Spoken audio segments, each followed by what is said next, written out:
नमस्कार, स्वागत है आपका वर्ल्ड दिस वीक के इस एपिसोड में। और आज हम लोग बातचीत कर रहे हैं अमेरिका में डोनाल्ड ट्रंप के जीत के आने के बाद से दुनिया की वैश्विक गतिविधियों के ऊपर जो प्रभाव पड़ने वाला है, उन गतिविधियों से भारत कैसे प्रभावित हो सकता है। इन्हीं गंभीर विषय पर एक विषय ये भी है कि जो भी भारतीय मूल के लोग अमेरिका में रह रहे हैं और अमेरिका के आर्थिक गतिविधियों में वो वहां पे एक बहुत सकारात्मक रोल प्ले कर रहे हैं, उनके विरुद्ध उठने वाली प्रतिक्रियाएं, वह दिन दूर नहीं जिस प्रकार की प्रतिक्रियाएं अभी उठ रही हैं भारत के भारतीय मूल के नागरिक जो वहां रह रहे हैं उनके प्रति एक नफरत का भाव धीरे धीरे जन समर्थन लेकर के व्यापक रूप से उभर आ रहा है। बहुत पहले कभी युगांडा में भी इदी अमीन के शासनकाल में भारतीय मूल के लोगों के साथ किस प्रकार सौतेला, दोहरा या खतरनाक व्यवहार किया गया, कुछ दिन पहले साउथ अफ्रीका में भी यही हुआ, तो हाल के दिनों में मलेशिया से भी इंडिया आउट के गतिविधियां चल रही है। बाकी नेपाल और म्यांमार की गतिविधियां तो आपके सामने है और बांग्लादेश दिखाई दे रहा है। तो दूर, बहुत दूर अमेरिका जैसे देश में भारतीय मूल के लोग किस प्रकार रह रहे हैं, वहां की आर्थिक गतिविधियों में भारतीय मूल के लोगों की क्या भागीदारी है, किस प्रकार वो नए उभरते हुए एक आर्थिक समुदाय के रूप में उभर रहे हैं, और जिस प्रकार नफरतों का एक नया जन सैलाब कनाडा के बाद अमेरिका में भी पनप रहा है, तो एक मन में आशंका उठ रही है कि क्या भारतीय मूल के नागरिक भविष्य के यहूदी होंगे। क्या जिस प्रकार मध्य एशिया की राजनीति से या जर्मनी के जर्मनी नामक देश से यहूदियों को मार मार के खदेड़ा गया, हिटलर के शासनकाल में 1 करोड़ से भी ज्यादा यहूदियों का कत्लेआम हुआ, क्या उस प्रकार की परिस्थिति अमेरिका जैसे देश में भी पनप सकती है। और सबसे बड़ी बात, इतनी गंभीर विषय के ऊपर भारतीय मीडिया में विमर्श का स्तर या कोई इशू है ही नहीं। तो आज इसी संवेदनशील विषय पर हमसे बातचीत करने के लिए वॉशिंगटन डीसी से डायरेक्ट फिर लाइव हैं मंजी। मंजी अमेरिका में भारतीय मूल के सभी गतिविधियों से आज हमें परिचित कराएंगे और भविष्य में उठने वाली आहटों के ऊपर भी बताएंगे। स्वागत है मंजी आपका इस कार्यक्रम में। जी थैंक यू सर। सर। नमस्कार सभी दर्शकों को। अम, ये काफी अच्छा मुद्दा है आज का हमारे डिस्कशन का, और इस मुद्दे ने काफी आग पकड़ी है पिछले 10 दिनों में, खासतौर पर अमेरिका में। अ, सारी सारी बात की जो सारे झगड़े की जो चिंगारी थी वो शुरू हुई एलॉन मस्क से। एलॉन मस्क और विवेक रामास्वामी, दो लोगों को डोनाल्ड ट्रंप ने एक नया विभाग बनाया है, DOGE, जिसका मतलब है कि वो सरकारी खर्च को कट डाउन करेंगे। उन्हें 2026 4 जुलाई तक का टाइम दिया गया है कि जब 250 साल अमेरिका की आज़ादी को पूरी हो जाए तो वो जो 6 ट्रिलियन का खर्चा है अमेरिका का साल का बजट, उसको काट पीट के वो 2 या 3 ट्रिलियन डॉलर्स तक ला सकें। ये उनका उद्देश्य है। तो इलॉन मस्क ने आज से कुछ एक हफ्ते पहले एक ट्वीट किया था कि हमें immigration, legal immigration, skilled immigration को तेजी से बढ़ाना होगा, जिससे कि हम अपने यहाँ पे खर्चे कम कर सकें। और इस बात ने बहुत तगड़ा विवाद दिया। सबसे कमाल की बात यह थी, ये सारा विवाद लड़ आपस में राइट विंग वाले ही रहे थे।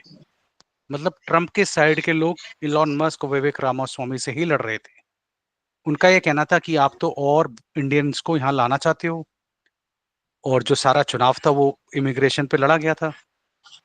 चुनाव का जो मुद्दा था इलीगल इमिग्रेशन को लेकर था, और ट्रंप ने बोला भी है कि मैं जितने भी अवैध प्रवासी हैं सबको बाहर खदेड़ दूंगा, और आप तो बात कर रहे हो कि आप और लेके आना चाहते हो।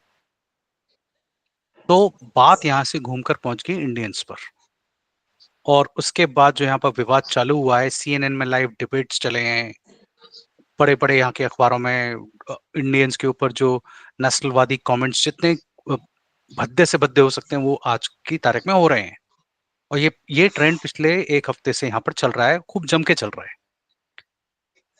इससे पहले मैं आपको ये सब, इसके बारे में क्या ट्रेंड चल रहा है, इससे पहले आपको मैं कुछ आंकड़े वगैरह प्रस्तुत करता हूँ। मैं आपको बताता हूँ यहाँ पर ये सारी लड़ाई किस चीज को लेकर हो रही है। ये सारी लड़ाई हो जी। रही है एक वीजा को लेके, H1B। ये H1B वीजा अमेरिका का सबसे पॉपुलर वीजा है, वर्क परमिट, और इंडिया में बहुत फेमस है ये।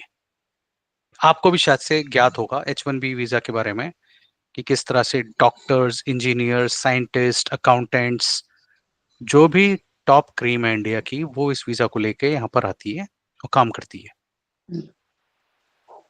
तो H1 वीजा के बारे में बात करते हैं सबसे पहले। उसके बाद हम चाहेंगे कि आजकल नस्लवादी टिप्पणियां अमेरिका में क्या हो रही हैं। 1990s के दौर में अमेरिकन सरकार ने एक प्रोग्राम लॉन्च किया था जिसे कहते थे H1B, जिसे कहते थे हाईली स्किल्ड प्रोग्राम। इसमें बेसिकली ये था कि अमेरिका में जिस प्रोफेशन के लोगों की कमी है, जैसे डॉक्टर हो गए, नासा में काम करने वाले साइंटिस्ट हो गए, इंजीनियर्स हो गए, अकाउंटेंट, ये सारे जो टॉप नॉच लोग हैं जो अमेरिका में आसानी से नहीं मिलते, जिनकी कमी है, वो इस प्रोग्राम में वीजा लेकर यहाँ आ सकते हैं और 6 साल काम कर सकते हैं। जी। म- हर साल इसमें प्रावधान था 65,000 वीजा का, कि हर साल अमेरिका सरकार 65,000 वीजा देगी, ऑल ओवर द वर्ल्ड कोई भी अप्लाई करे और आराम से यहाँ पर वीजा लेके आए। बस ये था कि वीजा खुद से वो नहीं कर सकते, वीजा लगाने के लिए कोई ना कोई कंपनी चाहिए, ये कैच था। पिछले कुछ वर्षों में ट्रेंड जो चला है वो ये है कि इन 65,000 में से कुछ 40-45,000 वीजा इंडियंस ले जाते हैं, क्योंकि हम ओके। ही लोग सबसे ज्यादा स्किल्ड सेट है हमारा। मैं आपको कुछ आंकड़े पेश करने की इजाजत चाहता हूँ। बिल्कुल बिल्कुल सर। आप बताइएगा जब मेरी स्क्रीन पर आपको दिख जाए। जी सर, दिख रहा है। हाँ, तो ये देखिए, सबसे पहले ये 2022 के आंकड़े हैं। H1B सबसे नंबर 1 पर है इंडिया, 76% जी। हमने वीजास लिए। और सबसे नीचे है नेपाल, जिसमें 72% हमने लिए। और इस हिसाब से ये देखिए, H1 वीजा में भारतीय लोगों का वर्चस्व है।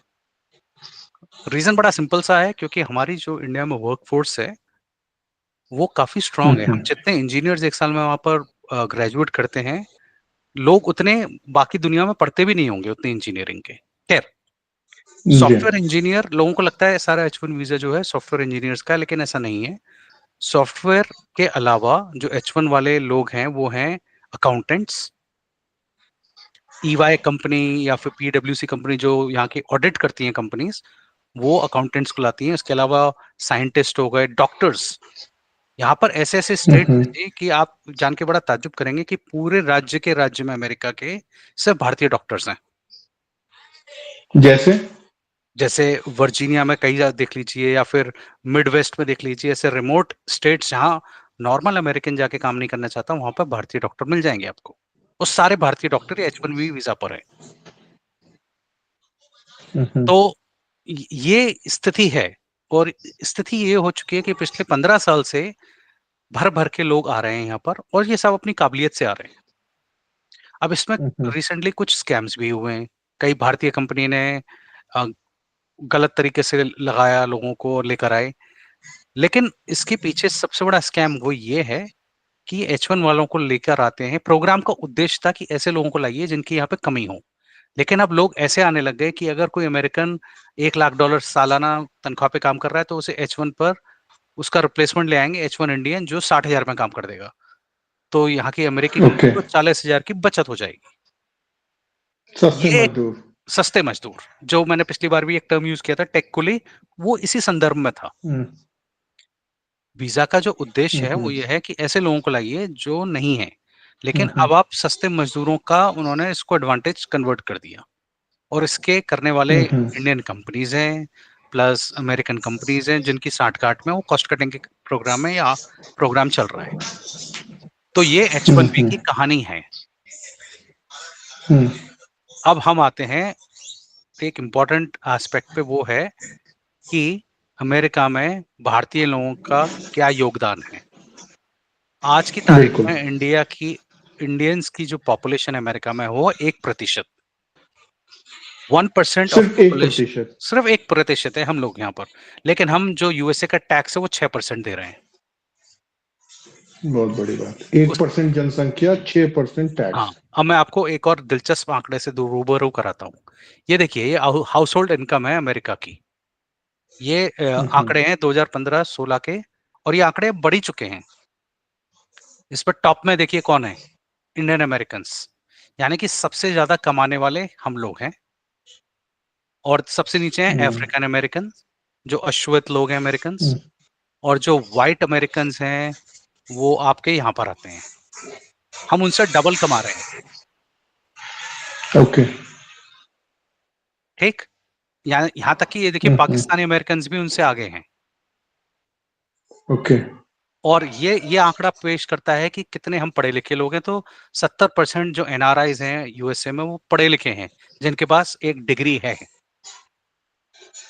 तो ये दिलचस्प आंकड़े हैं, यानी कि आप ये मान सकते हो कि आज यूएसए में जो सबसे ज्यादा वेल ऑफ एथनिसिटी है वो इंडियंस की है, और होगी भी। ओके। होगी भी, क्योंकि सबसे बड़ा कारण है कि डॉक्टर्स हैं, इंजीनियर्स हैं, साइंटिस्ट हैं, और ये सारे लोगों की सैलरी बहुत ज्यादा होती है एक एवरेज वर्कर से। तो ये बैकग्राउंड है H1B plus house hold ethnicity. अब इलॉन मस्क ने एक ट्वीट किया था जिसके चलते ये सारी रामायण शुरू हुई। ट्वीट ये था, ट्वीट था कि द रीजन जो अमेरिका को स्ट्रांग बनाता है वो H1B है। वो कहता है मैं इस मुद्दे पर किसी से भी युद्ध लड़ने के लिए तैयार हूं, तो मानो या ना मानो H1B वालों की वजह से हम आगे तरक्की कर रहे हैं, जो काफी हद तक सही उसने खुद स्टेटमेंट अपना है। एग्जाम्पल, हाँ, खुद अपना एग्जाम्पल भी दिया था उसने। हाँ, उसने खुद अपने टेस्ला कंपनी का एग्जांपल दिया कि भाई हम्म, मेरी कंपनी में भी लोग काम करते हैं, और मैं ये प्रोग्राम को और हम्म, इजी करूंगा, इसको मेरिट बेस्ड बनाऊंगा, जिससे कि जो आजकल घोटाले हो रहे हैं उसको मैं रोक दूंगा। हम्म, H1B वालों को, जो टैलेंटेड लोग हैं, उनको मैं लेकर आऊंगा। हम्म, ये ट्वीट से जंग छिड़ गई। अब इसकी जंग हम्म, के क्या असर हुए, व्यापक असर, उस पर हम बात करते हैं थोड़ी और डिटेल में। मस्क के साइड में जो ट्रम्प के हैं मेक अमेरिका ग्रेट अगेन के कैंपेन जिन्होंने चलाया था, सारे लोग इसके विरोध में आ गए, मस्क के और विवेक हम्म, रामास्वामी के। ये पिक्चर खूब हम्म, वायरल हो रही है, ये देखिए अच्छा। कि ये लोग जो है अमेरिका को आ, हिंदूवादी देश बना देंगे। ये भी बहुत ओके। कमाल का मीम है ये। वो ये कह रहा है लेकिन सर कि ये चिन्ह तो उल्टा लगाया बनाया है इन्होंने। हाँ, ये भी एक कैच है कि जर्मन नाजीज की तरह ये कह रहे हैं कि जिस तरह से जर्मनी में यहूदियों का एक टाइम पे वर्चस्व वर्चस्व था, इसी तरह से इंडियन लोगों का भी यहाँ पर आधिपत्य हो जाएगा। और इतिहास की आपने जो शुरू में बात कही थी, बड़ी दिलचस्प बातें कही थी। जो जर्मनी में हिटलर ने यहूदियों को मारा था, कारण बहुत सारे थे क्यों मारा था, लेकिन एक सबसे बड़ा अहम कारण ये था कि जर्मनी की इकोनॉमी में, और या कहिए यूरोप की इकोनॉमी में, यहूदियों ने पूरी तरह से कब्जा कर लिया था। सारी बैंक्स, सारे बड़े बिजनेस उनके थे, सब कुछ था। और स्वाभाविक सी बात है, जब वहां के नेटिव लोग देखेंगे कि भाई हमारे देश में आके हमारे पैसे को कंट्रोल कर रहे हो तुम, तो वो जो नफरत है वो पनपेगी। और वही पैटर्न अब यूएसए में आ रहा है धीरे धीरे। यहाँ के लोग देखते हैं कि Indian house holds well of है, बड़े बड़े घर हैं, बड़ी बड़ी गाड़ियां हैं। कोई ये नहीं देख रहा कि ये अपनी मेहनत से आ रहे हैं। यहूदियों के साथ भी यही था, यहूदियों की मेहनत थी और उनके कल्चर था कि पैसे बचाओ। हमारा भी वही कल्चर है, पैसे बचाओ, पैसे कमाओ, पैसे बचाओ। तो इस मुद्दे पर अब आग पकड़ ली है।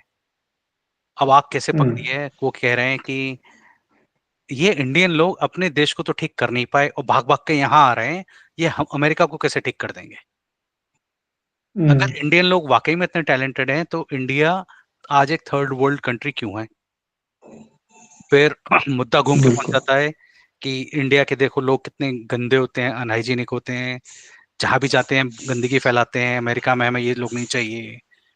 तो मतलब जितने गंदे तरीके से बातें हो सकती हैं वो हो रही हैं आज की तारीख में।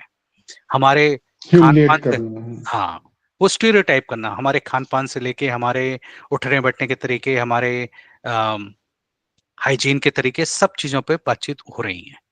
विवेक रामास्वामी ने इस आग में घी डाला। विवेक रामास्वामी ने ये कहा, विवेक रामास्वामी। हाँ, ये विवेक रामास्वामी ने, ये काफी बढ़िया आदमी है, बिल्कुल अमेरिकन है, लेकिन अपनी इंडियन रूट्स को भूला नहीं है। इसने कहा जब तक अमेरिका में आप खेल कूद को प्रायोरिटी दोगे पढ़ाई लिखाई के ऊपर, तब तक आप बाकी दुनिया से टैलेंट को लेके आना पड़ेगा, क्योंकि आपके पास वो पूल है ही नहीं। उसके कहने का मतलब है, हम्म। जब तक आप लोगों के पास इंजीनियर्स नहीं होंगे, डॉक्टर्स नहीं पढ़ेंगे आपके बच्चे, तब तक आपको बाहर से लाने पड़ेंगे। नहीं तो आपके बच्चों को यहाँ पे हॉस्पिटल हम्म। चलाएगा कौन, इलाज कौन करेगा? उसने हम्म। काफी दिलचस्प बातें कही, और सारे राइट विंग के लोग उस पे टूट पड़े। मतलब ये भी एक दिलचस्प बात है ओके। कि उसकी पार्टी के लोग ही उसके खिलाफ हो चुके हैं, और जो लेफ्ट वाले हैं वो तो मजे ले रहे हैं यहाँ पर। हम्म। लेकिन घूम फिरा के सबसे जो चिंताजनक बात है वो ये है कि आज यहाँ पर रहने वाले इस 1% इंडियन मूल की आबादी पर एक नस्लवाद आक्रमण हो रहा है, और बड़ी जोरों शोरों से हो रहा है।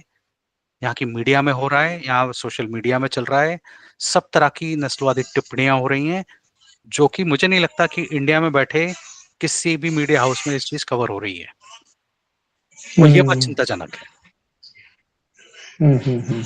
आपने युगांडा का एग्जाम्पल दिया, अब आप ही खुद बताइए, आप आपको युगांडा के इतिहास के बारे में तो आपको पूरी डिटेल्स है।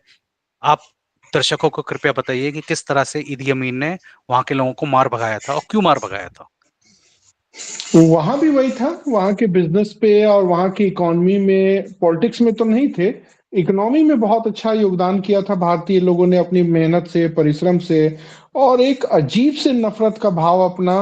और वहां तो मार मार के खदेड़ा गया, भगाया गया, बहुत टॉर्चर किया गया, और सब कुछ लूट के, जिस तरह लाहौर से वो लोग कभी 47 में लोग लूट के भागे थे, उसी तरह की दयनीय स्थिति युगांडा से भी हुई थी। और युगांडा के ईदी अमीन तो कई लोगों को मार के खा भी जाया करता था, ऐसी भी सूचना आई। बिल्कुल तो बिल्कुल। और सारा चीज लूट के वहां से भागे अपनी ये लोग जान बचा के। और वहां के लोगों ने, लोग होटल रवांडा को याद रखते हैं, होटल रवांडा जो हॉलीवुड की फिल्म बनी थी हम्म। रवांडा के ऊपर। तो उससे विभत्स स्थिति ईदी अमीन ने कर दी थी भारतीय मूल के नागरिकों की। बिल्कुल और बिल्कुल। ठीक यही स्थिति साउथ अफ्रीका में भी हुई है। भारतीय मूल के लोगों को दौड़ा दौड़ा के मारा गया है, इंडिया मीडिया में ये बात नहीं आई। और मलेशिया में भी इंडिया आउट हो रहा है, नेपाल का तो देख ही रहे हैं, और म्यांमार का देख ही रहे हैं। बिल्कुल बिल्कुल। युगांडा में तो ये हालत थी कि वहाँ की सारी दुकानें, शॉप्स सब इंडियन मूल के लोगों की थी, और वो सारी कब्जा ली थी। जितनी इंडियन लोगों ने वहां पर प्रॉपर्टी बनाई थी कई दशकों की मेहनत के बाद, वो सब वहां पर ईदी अमीन ने सब कुछ हड़प लिया था। ये बात अलग है कि उसके बाद उनकी इकोनॉमी कोलैप्स कर गई थी, साबुन जैसी, अनाज हम्म। जैसी बेसिक चीजों की वहां पे किल्लत हो गई थी। और फिर बाद में लोगों ने कहा भी कि हम्म। ये सारा जो इकोनॉमी थी ये तो इंडियन लोग चला रहे थे तुम्हारी, और तुमने इन्हीं को भगा के अपनी इकोनॉमी गिरा दी। वो बात अलग है कि इकोनॉमी गिर गई, हम्म। लेकिन ध्यान देने वाली बात है कि वहां से इंडियन लोगों को वैसे ही भागना पड़ा था जैसे 47 में बंटवारे में भागना पड़ा था। सब कुछ जी। पोटली में बांध के भागना पड़ा था। मेरे और इट्स टू अर्ली टू से, बहुत जल्दबाजी होगी कहना, लेकिन जहां तक मैं देख रहा हूं चीजों को, जहां तक मैं सोच समझ रहा हूं, ये परिस्थितियां बिल्कुल ठीक वैसी ही बन रही हैं आज। कनाडा एक लाइव एग्जाम्पल है। कनाडा में जो नस्लवादी नफरत है वो भी चरम पर है। कारण बड़ा सिंपल सा है हम्म। कि वहां पर शहर के शहर इंडियनाइज हो चुके हैं। हम्म। वही चीज यहाँ पर अमेरिका में होने में देर नहीं लगेगी, अगर ये H1B प्रोग्राम और ग्रीन कार्ड को रिलैक्स करेंगे, मेरिट बेस्ड बनाएंगे। एक इसमें एक अहम हम्म। दिलचस्प वाक्य ये है, 65,000 साल के वीजा मिलते हैं H1, 40,000 42,000 इंडियन लोग लेके आते हैं। लेकिन ये लोगों को सबको 40,000 लोगों को एक साथ ग्रीन कार्ड नहीं मिलता। हर साल ये लोग सिर्फ हम्म। 1250 ग्रीन कार्ड देते हैं इंडियंस को। तो मतलब आप ये ओके। सोचिए, 42,000 लोग एक साल में आए, जिसमें से सिर्फ 2,000 को मान लीजिए ग्रीन कार्ड दिया, तो बाकी 40,000 क्या करेंगे? हम्म। बाकी 40,000 लोग हम्म। इंतजार करेंगे कि अगले साल हमारा नंबर आए। और ये जो क्यू है हम्म। ये पिछले 20 साल से इतनी बड़ी हो चुकी है कि अगर आज की तारीख में कोई H1B वीजा लेके अमेरिका में आता है, तो उसको ग्रीन कार्ड मिलने में 90 साल लगेंगे। 90 ईयर्स। इतना इतना इतना वेटिंग चल रहा है? इतना वेटिंग है। वो कारण बड़ा स्पष्ट है ना। मैंने आपको बताया कि 42,000 आप लोग लेके आ रहे हो, जिसमें सिर्फ आप 2,000 को ग्रीन कार्ड देंगे, तो बाकी 40,000 वेट करेंगे। अब वो 20 साल से लोग वेट किए जा रहे हैं, वो क्यू इतनी लंबी हो चुकी है कि अगर आज की तारीख में कोई आएगा H1 पर, फ्रेश H1 हम्म। लेकर, तो उसको हम्म। 80 90 साल आराम से लग जाएंगे। हम्म। इस फैक्टर ने लोगों को, यहाँ पे अमेरिका में इंडियन लोग हैं, लेकिन वो टेम्परेरी वर्क परमिट पर हैं। ये बड़ा अहम मुद्दा है और एलॉन मस्क को ये मुद्दा भली भांति मालूम है। अब इसमें एक दिलचस्प फैक्टर और ये भी है कि एलॉन मस्क खुद H1B वीजा पे था, बिल्कुल बिल्कुल। तो वो उसको आपने इस वीजा की बारीकियां भली भांति ज्ञात हैं। आपने बताया था कि दक्षिण अफ्रीका से हाँ कैसे वो आया हाँ, और कैसे उसने चमत्कार ही किया है, एक तरीके से बिल्कुल चमत्कार ही बोलेंगे। बिल्कुल बिल्कुल। तो मैं आपको स्क्रीन पर एक डोनाल्ड ट्रंप का 2016 का एक ऑफिशियल स्टेटमेंट दिखा रहा हूं, जो उसने पहले टर्म में राष्ट्रपति होते हुए दिया था। उसने कहा था कि मैं H1B वीजा को चीप लेबर प्रोग्राम के तौर पे काम करना बंद करूंगा। उसने एक एग्जांपल दिया था डिज्नी का। डिज्नी का क्या हुआ था जी। 2016 में, डिज्नी कंपनी जो है फ्लोरिडा में, वहां पर अमेरिकन लोगों को नौकरी से निकाल दिया था, बहुत लोगों को निकाला था। अच्छा। और उन सब का रिप्लेसमेंट थे इंडियन लोग, हमारे H1B वीजा वाले लोग। वहां इंडिया से एक वेंडर के थ्रू, कंपनी के थ्रू लेकर आए थे, और H1B पर उन्होंने कॉस्ट कटिंग की थी। जिन जिन लोगों को वो हाई सैलरी दे रहे थे, उनको आधी सैलरी में उन्होंने इंडियन को नौकरी दी थी। और उसमें सबसे दुखद बात ये थी कि जिन लोगों को नौकरी से निकाला था, उन्हीं लोगों को बोला गया था कि आप अपने रिप्लेसमेंट इंडियन कर्मचारी को ट्रेनिंग देके जाइए। अच्छा। और ये कांड हुआ था क्रिसमस के टाइम। इस कांड से 2016 में ये पहला एग्जाम्पल था जब अमेरिकन मूल के लोगों में भारतीय मूल के लोगों को नफरत हो गई थी। तब ये डिज्नी हम्म वाला जो स्कैंडल है ना, ये आज भी लोग त्रस्त हैं इस चीज से लेकर। तो हम्म ये क्लासिक एग्जाम्पल था कि H1 का मिसयूज किस तरह से हो सकता है। अब वो सारे जो हम्म डर है ना, ये वापस आ रहे हैं। जब मस्क और विवेक रामास्वामी कहते हैं कि हम H1B पे और लोगों को लाएंगे, तो लोगों का जो डर है वो निकल के सामने आ रहा है। अरे, इससे तो हमारे लोकल अमेरिकन लोगों की नौकरियां और जाएंगी। लेकिन वो ये भूल हम्म। जाते हैं कि इनका ये कहना है कि हम चीप प्रोग्राम बंद करेंगे इसको, और इसमें सिर्फ उन्हीं लोगों को लेकर आएंगे जो टैलेंटेड हैं, जो जिनके पास मेरिट है। हम्म। तो ये एक इंपॉर्टेंट फैक्टर है जो लोग मिस कर जाते हैं। अब आपको मैं एक और आंकड़ा दिखाने की इजाजत चाहूंगा, वो ये है। ये देखिए, बिल्कुल। ये यहाँ पर ये कुछ रोल्स हैं, ये कुछ जॉब ओपनिंग्स हैं जो यूएसए में हैं। जैसे सॉफ्टवेयर इंजीनियर का एवरेज अमेरिकन का लोगे तो आपको 1,60,000 की सैलरी देनी पड़ेगी, लेकिन उसी काम को करने के लिए H1B हम्म वाला 1,30,000 में काम कर देगा। हम्म। तो इस तरह से ये आप देखिए, साइड बाय साइड कंपैरिजन है। हम्म स्पष्ट है कि लोग कम सैलरी में H1B वाले को प्रेफर करेंगे। कॉस्ट कटिंग बहुत, ये डिफरेंस बहुत बड़ा है। हम्म। तो इसके चलते आज की तारीख में बहुत माहौल जो है गर्म है। आप ट्विटर पे देख लीजिए, CNN पे एक एक घंटे की डिबेट हो रही है। लोग यहाँ और पर, जितना मैं देख रहा हूँ, 95% लोग इसका विरोध कर रहे हैं कि हम ऐसा नहीं होने देंगे। हम इंडियन लोगों को यहाँ से निकालेंगे, जो यहाँ पर गलत H1 पे लो वेजेस पे काम कर रहे हैं, उनको वापस भेजा जाएगा। ये कहानी शुरू हो चुकी है। और ये तब चीज तो मैंने, भविष्य में और ज्यादा न कर। हाँ, भविष्य में और माहौल खराब होने की संभावना है। और हो सकता है 20-25 साल बाद, 30 साल बाद, शायद से यहाँ पर वही कांड हो जो युगांडा में हुआ था। इसमें भी अगर ऐसा हो जाए हम्म तो हमको ताज्जुब नहीं करना चाहिए, क्योंकि पैटर्न इतिहास में हमेशा से एक ही रहा है। चाहे वो लाहौर में 47 का पैटर्न हो, चाहे 70s में युगांडा का पैटर्न हो, चाहे साउथ अफ्रीका वाला पैटर्न हो। पैटर्न ये है कि इंडियंस आएंगे, मेहनत करेंगे, पैसे बचाएंगे, और फिर नस्लवाद हमले शुरू होंगे कि तुम आकर हमारी वेल्थ को हमसे छीन रहे हो। हम्म। ये कॉमन उसके पैटर्न है। पीछे की लगन, हाँ, उसके पीछे की लगन, परिश्रम, मेहनत या योगदान या पर वो सारी चीजें इग्नोर कर दी जाएंगी। बिल्कुल बिल्कुल सर। और ये तो दुनिया का दस्तूर है। ये तो दुनिया का दस्तूर है। हम्म कोई ये नहीं देखेगा कोई कितनी मेहनत कर रहा है, कोई ये नहीं देखेगा कि कोई अपनी जीवन को पूरी जमा पूंजी लगा के कोई दूसरे देश में आके अपनी मेहनत से नई जिंदगी शुरू कर रहा है, वो नहीं देखेगा। और सबसे इम्पोर्टेंट बात यह है कि हम्म इंडिया में बैठे लोग सोचेंगे कि अरे, ये तो पंजाबी हैं या गुजराती हैं या तेलुगु हैं या ये NRIs हैं। यकीन मानिए, जब यहाँ के लोग बात करते हैं ना, इंडियन लोग, उनको नहीं पता होता कि कौन गुजराती है, कौन आंध्रा का है, कौन साउथ इंडिया का है, कौन नॉर्थ इंडिया का है। उनके लिए सिर्फ एक ही स्किन कलर काफी होता है कि ये इंडियन है। हम्म हम्म अभी तो हमने सिर्फ बात की है H1B पर, जो नौकरी पेशा वाले लोग हैं। हमने बाकी हम्म बिजनेसेस के ऊपर तो बात ही नहीं की है, जो पटेल इंडस्ट्री हम्म। ने जो यहाँ पे होटल चला रहे हैं, बड़े बड़े बिजनेस चला रहे हैं, हमने उस मुद्दे पे तो बात ही नहीं की है।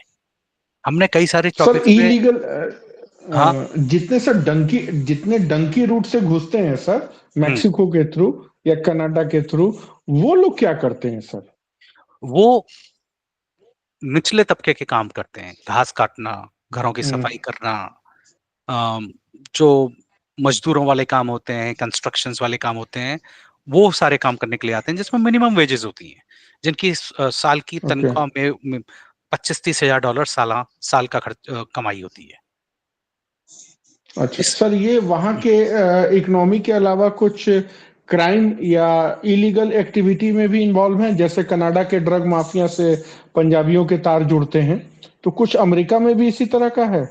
जैसे नाम होता है ना, इटालियन माफिया, हाँ, रशियन माफिया, हॉलीवुड के फिल्मों में देखते हैं हम लोग। बिल्कुल बिल्कुल, ऐसा तो ऐसा है। कुछ। ऐसा है। यहाँ पर एल सल्वाडोर के और लैटिन अमेरिका के जो मूल के लोग हैं, वो इलीगल तरीके से आ रहे हैं, उनके तार भी जुड़े हुए हैं। इंडियन कनेक्शन इसमें सिर्फ कनाडा के थ्रू है, जहाँ पर ड्रग्स हम्म वगैरह के व्यापार में एक सर्टन स्टेट है इंडिया का, जिसका नाम मैं यहाँ नहीं हम्म लेना चाहूंगा, जिसके तार कनाडा से जुड़े हैं, हम्म और उनका बिजनेस लिंक यहाँ पर यूएसए में भी है। तो लोग अभी हम्म उस मुद्दे को भी उछालेंगे, उसको भी हम्म बोलेंगे कि हम्म आप आकर यहाँ पर क्राइम कर रहे हो, ऐसी ऐसी चीजें बेच रहे हो। वो भी मुद्दा आएगा, 6-7 महीने आप रुकिए। हम्म ये सारे मुद्दे एकदम, जैसे कहते हैं ना, ज्वालामुखी फटने वाला है, उस वाली सिचुएशन बन रही है।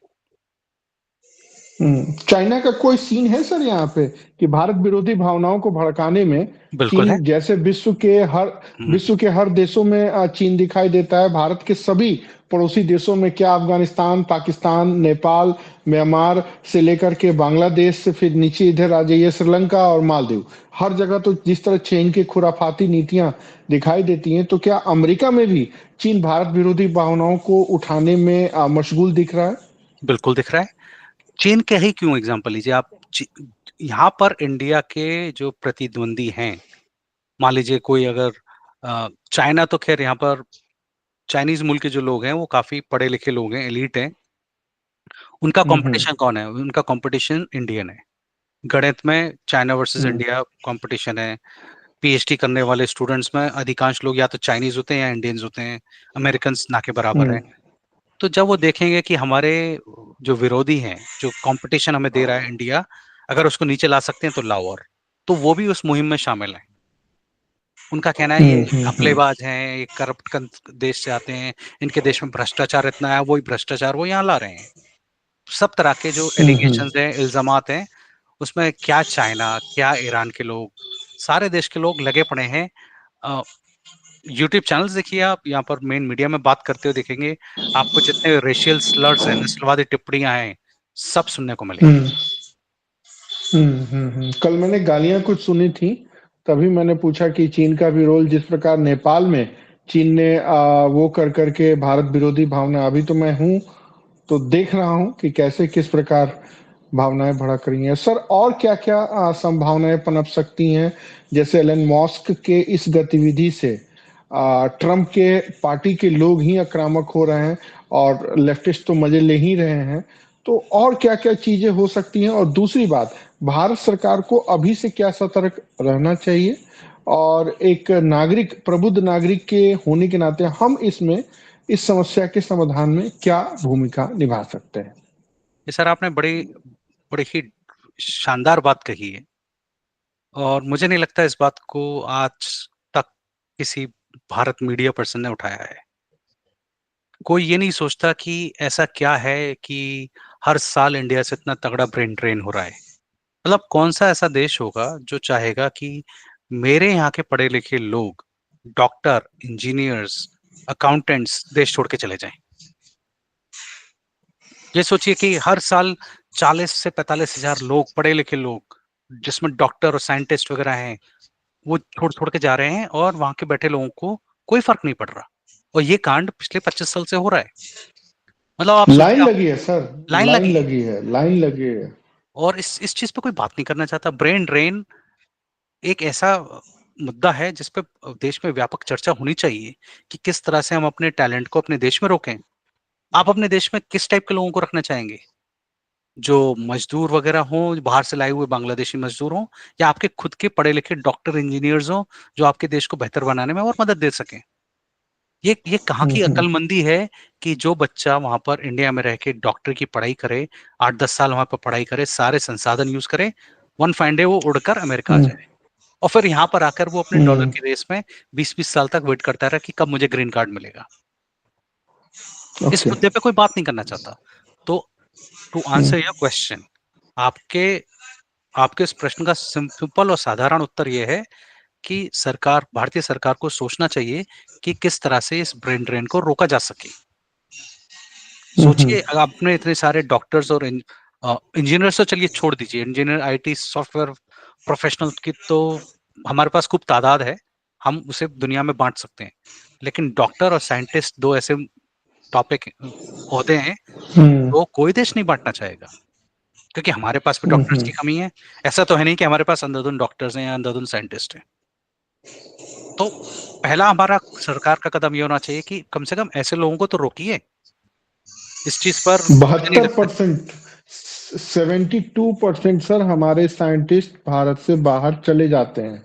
ये इसरो का ने एक जगह दुख व्यक्त किया था कि हमारे 72% जो साइंटिस्ट हैं वो यूरोप में और अमेरिका में जाके काम करना ज्यादा आनंददायक या प्राथमिकता में रखते हैं कि हम इसरो में काम करें। अब बस ये अब आप दुखद है, बहुत दुखद, दुखद है। नासा में देख लीजिए, इंडियंस भरे हुए हैं। हम्म। मेडिकल इंडस्ट्री में मैंने आपको बता ही दिया कि यहाँ पर डॉक्टर्स की जो भरमार है वो सारे इंडियन लोगों की है। तो हम्म।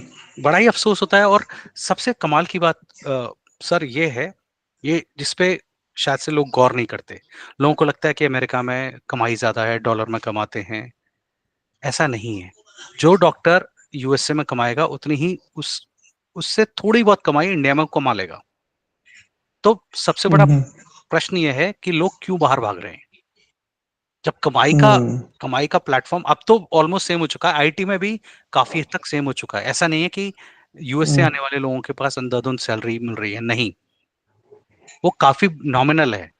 लेकिन फिर भी लोग बाहर आना चाहते हैं। उसका रीजन ये है, वो इसलिए नहीं बाहर आ रहे हैं कि हमारी कमाई ज्यादा होगी, वो इसलिए बाहर आ रहे हैं कि हमें एक हम्म। मौका मिलेगा अपना स्टैंडर्ड और क्वालिटी ऑफ लाइफ सुधारने का। बढ़ाने का। जैसे लोग गांव से शहर में आते हैं, शहर से महानगर में आते हैं, तो महानगर वाले फिर अमेरिका में जाते हैं और अमेरिका वाले चांद पे जाएंगे। बिल्कुल बिल्कुल। तो ये कोई हम्म। उसी तरह का पैटर्न है। जो सैलरी का जो बैंड था वो धीरे धीरे नॉर्मलाइज हो रहा है। दुनिया में आप कहीं से भी काम हम्म। कीजिए, सैलरी सैलरी इतनी मायने नहीं रखती। अब सिर्फ मायने क्या रखता है?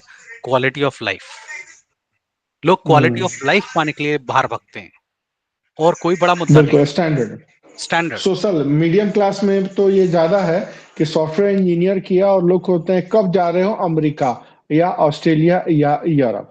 तो मिडिल क्लास में एक स्टेटस हो गया है, जैसे महानगरों में कार खरीदना, मोबाइल खरीदना। तो अब परिवार का एक आदमी इनका विदेश में रह रहा है। खैर, तो सर भारत सरकार को ब्रेन ड्रेन के अलावा और भी कुछ पहल करनी चाहिए बातचीत या मोर्चे के स्तर पर, क्योंकि H1 वीजा के ऊपर होने वाला विवाद कोई ये पहला विवाद नहीं है।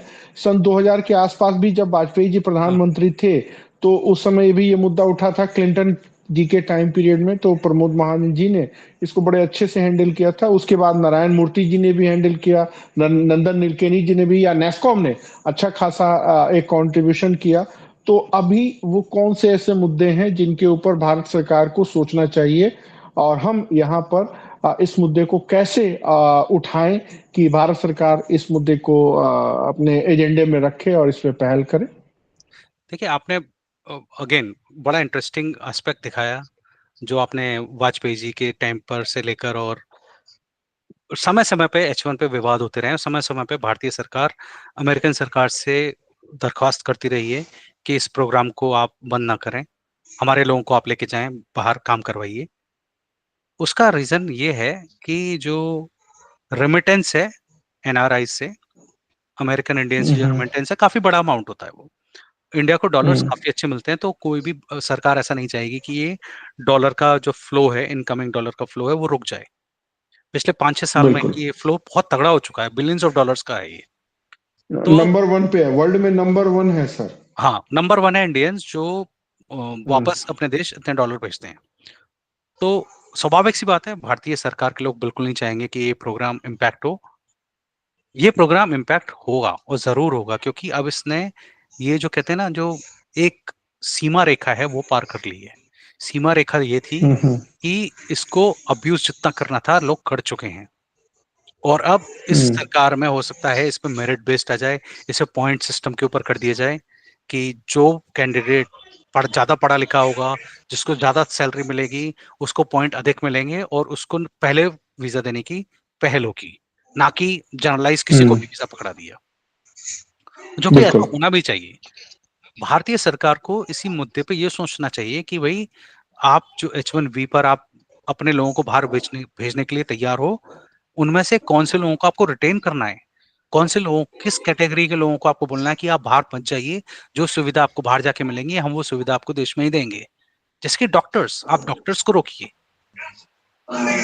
ओके, ये बहुत अच्छा पॉइंट है सर, क्योंकि नीति आयोग ने अपने एक डॉक्यूमेंट्स में कहा था कि हमारे यहाँ से जितने भी टेक्निकल पर्सन लोग तैयार होते हैं, उनमें सिर्फ 12% ही लोग स्किल्ड है। ठीक इसके पहले बोस्टन कंसल्टिंग एजेंसी हम्म, नामक एक संस्था, जो अमेरिका की काफी पावरफुल संस्था है, उसने आंकड़ा 20% का दिया था कि इंडिया में तैयार होने वाले टेक्नोक्रेट्स में 20% ही यूजफुल है। और दुर्भाग्य देखिए, नीति आयोग ने घटा के उसको 12% कर दिया। तो उस 12% के अलावा जो हमारे डॉक्टर्स हैं, हम उनको भारत में रोकने का प्रयास करें, या उनको एक अच्छी भविष्य के लिए हम गारंटी अपनी नीतियां बनाएं या दें। उनको इम्प्लीमेंट करें। बिल्कुल बिल्कुल। दूसरा सर, साइंटिस्ट आपने बताया, हाँ, साइंटिस्ट बताया। साइंटिस्ट आप देखिए, साइंटिस्ट सिर्फ नासा के साइंटिस्ट नहीं है यहाँ पर। अमेरिका वीजा पॉलिसी ये कहती है कि अगर कोई पीएचडी कैंडिडेट है तो उसको वेटेज ज्यादा दी जाती है। पीएचडी कैंडिडेट्स को ये लोग जल्दी जल्दी उसका ग्रीन कार्ड प्रोसेस करते हैं। जो पीएचडी यूएसए से हम्म, करता है, जिसके वाइट पेपर पब्लिश होते हैं, उसको ये लोग क्रीम मानते हैं, उसको भी तुरंत ग्रीन कार्ड देते हैं। मेरे जान पहचान के लोग हैं हम्म, जिन्होंने पीएचडी के टॉपिक्स भी तो देखिए यहाँ पर बड़े इंटरेस्टिंग है। पेंट में जैसे पीएचडी, जैसे मेरी एक दोस्त है, उसने पेंट में पीएचडी की है, जो ये दीवारों पे जो डिस्टेम्पर वगैरह लगाते हैं, उस चीज में पीएचडी की क्या है। बात है। हाँ, उसको यहाँ पर लोगों ने, उसको तुरंत ग्रीन कार्ड मिल गया, 2 साल के अंदर अंदर मिल गया। ऐसे ऐसे यहाँ सर हम लोग नेट भी हैं, पीएचडी भी किए हैं, और उसके बाद सारी चीजें हैं, और भारत के किसी यूनिवर्सिटी में हमारे लिए कोई जगह नहीं है। शायद मुझे भी कोई अगर वहाँ की यूनिवर्सिटी बुलाए तो मैं दिल्ली से दौड़ के वॉशिंगटन पहुंच जाऊं। तो मेरी जैसी स्थिति सब लोगों की है हाँ बिल्कुल। कि जो तरक्की और जो आपने एक मुकाम हासिल किया है, शायद वो भारत में रह करके संभव नहीं हो पाता। नहीं हो पाता, और यही ये तो कारण है। सच है। और यही कारण है कि जो लोग बाहर निकल के भाग रहे हैं, वो यही कारण है, क्योंकि उन्हें मालूम है कि बाहर हमारे टैलेंट की, हमारी डिग्री की, हमारे कार्यशैली की ज्यादा पहचान है। एंड में हम्म, मैं आपको सिर्फ एक और दिलचस्प आंकड़े पे आपका ध्यान मोड़ना चाहूंगा। मैंने हाल में हम्म, एक पेपर में कहीं तो एक स्टडी में पढ़ा था कि लंदन में, मौजूदा लंदन में, आज की तारीख में वहां पर इंडियन लोगों की उतनी प्रॉपर्टीज है जितने नेटिव गोरे ब्रिटिश लोगों की प्रॉपर्टीज नहीं है। नहीं, अभी यहाँ के अखबारों में भी ये मुद्दा आया था। हाँ, तो सोचने वाली बात है कि सन 47 से लेके 100 साल भी नहीं हुए अभी तो हमने वो मुकाम शायद हासिल कर 70। लिए। हाँ, 70 साल में हमने वो बिल्कुल। मुकाम हासिल कर लिया। एक और आंकड़ा है सर, सबसे ज्यादा भारतीय मूल के डॉक्टरों के ऊपर ही गोरे अंग्रेज विश्वास करते हैं। वाजपेयी जी के घुटनों का ऑपरेशन हुआ था, तो लंदन से डॉक्टर आए थे या वॉशिंगटन से, मुझे ध्यान नहीं है। लेकिन यूरोप में, ब्रिटेन में सबसे ज्यादा इज्जत समुदाय को जो मिलती है, वो भारतीय मूल के डॉक्टरों को मिलती बिल्कुल। है। तो ये भी आंकड़ा बड़ा दिलचस्प है। खैर, उसके पीछे भी कई सारी चीजें हैं। चाइना की अपनी अलगाववादी नीतियां हैं, खासकर मिडिल ईस्ट के लोगों की अपनी जो सेपरेटिस्ट पॉलिसी, रिलीजियस पॉलिसी है उससे, और भारतीयों के वर्ल्ड में मिक्सअप होने में सबसे बड़ा कंट्रीब्यूशन उनके कल्चरल कंट्रीब्यूशन का भी है कि सबके साथ वो घुल मिल जाते हैं और कहीं भी अवरोध उत्पन्न नहीं करते हैं। जिस प्रकार की समस्याएं चाइना मूल के लोग या पाकिस्तान मूल के लोग या अफ्रीकन मूल के लोग करते हैं, तो बिल्कुल। एक स्थिति ये भी है कि भारत में भारतीय मूल के लोग अगर दुनिया में बढ़ रहे हैं तो सिर्फ अंग्रेजी की बदौलत नहीं है, स्किल्ड की बदौलत नहीं है, उनमें एक उनका एक बहुत बड़ा योगदान है उनके सर्वधर्म सद्भाव और एक समन्वयवादिता वाली नीतियों का, कि वो बिल्कुल। कहीं भी इलीगल गतिविधियों में नहीं दिखाई देते। कुछ और चीजें सर आप कहना चाहेंगे इस समस्या के ऊपर, जिसके ऊपर हमें विचार करना चाहिए? नहीं, मेरा सिर्फ इतना ऑब्जर्वेशन है कि शायद से भारतीय सरकार को इस मुद्दे पर अब ध्यान देने की जरूरत है। ये मामला सिर्फ एक बिल्कुल। H1B वीजा का नहीं रह गया है, ये मामला ब्रेन ड्रेन का था हमेशा से, और हम्म, आगे भी ये बनेगा। समय आ चुका है कि इस चीज पर लोग चर्चा करें, सरकार कुछ हम्म, ठोस कदम उठाए। बात सिर्फ रेमिटेंस के डॉलर्स की नहीं है, बात है कि आप अपने इस पूल ऑफ टैलेंट को किस तरह से भारत में रोककर इसको बेटर यूज कर सकते हैं। यही मेरा मानना है। हम्म। और आने वाले बिल्कुल। समय तो में 20 जनवरी के बाद यहाँ पे क्या परिस्थितियां टर्न लेती हैं, ये भी देखना दिलचस्प होगा। मैं समय समय पर हम्म, आपको सब गतिविधियों से अवगत कराता रहूंगा। हम्म। बिल्कुल। तो दर्शकों, आज की वार्ता बेहद दिलचस्प रही कि 1% जनसंख्या में योगदान करने वाले टैक्स में 6% किस प्रकार योगदान कर रहे हैं, और दूसरी बात, भारतीय मूल के लोग की एक बहुत बड़ी संख्या है जिसमें 46 to 50% लोग लगभग उतने जा रहे हैं और ग्रीन कार्ड के लिए उतवालापन दिख रहा है। और सबसे बड़ी बात, भविष्य में क्या समस्या आ सकती हैं, हमें ब्रेन ड्रेन को रोकने के लिए किस प्रकार की पॉलिसी अपनाई जानी चाहिए, खासकर डॉक्टर्स और आपके साइंटिस्ट, इनको भारत में ही रह करके भारत की प्रगति में भागीदार बनने के लिए पॉलिसी बनाए जाने की पहल सरकार को करनी चाहिए। हालांकि साइंस साइंस के क्षेत्र में, खासकर रिसर्च के क्षेत्र में इसरो के साथ जो एफडीआई आया है या प्राइवेट सेक्टर को जो इजाजत दी गई है, उससे बहुत अच्छा या बहुत अच्छे परिणाम निकले हैं। तो हम यह कोशिश करेंगे कि भारत सरकार इस गंभीर और संवेदनशील मुद्दों के ऊपर बहुत जल्द इनिशिएट करे और कुछ इसके लिए एक लॉन्ग टर्म प्लान पॉलिसी को बनाए और इम्प्लीमेंट करे कि देश के संसाधनों का प्रयोग देश के विकास में ही किया जा सके। और जो भी भारतीय मूल के लोग वहां रह रहे हैं उनके साथ भी वाजपेयी जी से लेकर के अब तक जिस प्रकार की वार्ता रखी गई या एक प्रयास किया गया कि भारतीय मूल के लोग जो वहाँ के अमेरिका के अर्थव्यवस्था में या आर्थिक गतिविधियों में एक जो सकारात्मक रोल प्ले कर रहे हैं, वो प्रवृत्ति आगे भी बनी रहे और उनकी शिकायतों को दूर करने का प्रयास करें। धन्यवाद मन जी, आपने इस अनमोल और कई सारे पक्षों को से हमें परिचित कराया और भविष्य में उठने वाले खतरों के प्रति हमें आगाह कराया। एक प्रबुद्ध नागरिक की तरह और एक जिम्मेदार भारतीय की तरह आपने ये कर्तव्य निभाया। बहुत बहुत धन्यवाद आपका। और दर्शकों, तो धन्यवाद फिर सर। हम इजाजत चाहेंगे। अपने अगले एपिसोड में फिर किसी नए संवेदनशील मुद्दों के ऊपर हम लोग बातचीत करेंगे वर्ल्ड दिस वीक 2.0 के नेक्स्ट एपिसोड में। तब तक के लिए धन्यवाद। Thank you.